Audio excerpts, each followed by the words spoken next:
Hello everybody and welcome back to the Galactic Armory. I've got a special little short video for you guys today. I'm going to show you how we char and weather our Baylan Skoll lightsabers. Now you can find these lightsabers linked in the description. We offer them in our website in two different styles. One will be the clean style, that's like, straight from the factory. The other one is personally weathered by us to give it a much more realistic and weathered looking effect. And today I'm going to show you how we do it. So we're going to be using a product called aluminum black. This is a solution that is actually going to burn and scar the surface of these aluminum parts. It is a chemical reaction that happens almost instantly, so you're going to want to wear gloves and a respirator for this. Jamie here described the smell as unsettling. He likened it to something in the lizard brain, just giving off like get out, get away vibes. So definitely wear the proper PPE for this. We're not made out of aluminum, but we still don't want it on our skin, so make sure you wear gloves. We've got some wire to dip the parts into this solution. We're going to wrap it around the parts and dip them one at a time. Now this process kicks off immediately, so you don't want to submerge it in and leave it in.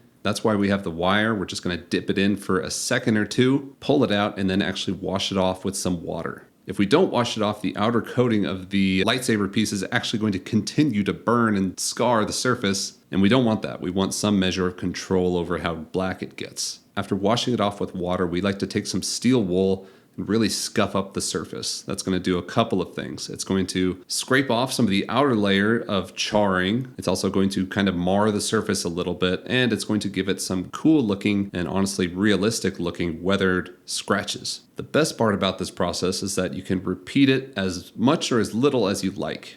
It's all a matter of how long you're keeping the part submerged in the solution. It will continue to darken it until it's practically solid black. And once Jamie's done here, he can actually filter out the solution and reuse it. We've used this on several lightsabers so far. So if you're looking for a quick and relatively easy way to make your lightsabers look way more realistic, we highly recommend this product. It's a lot of fun to use if you have the proper PPE for it, and in my opinion, makes our lightsabers look even better.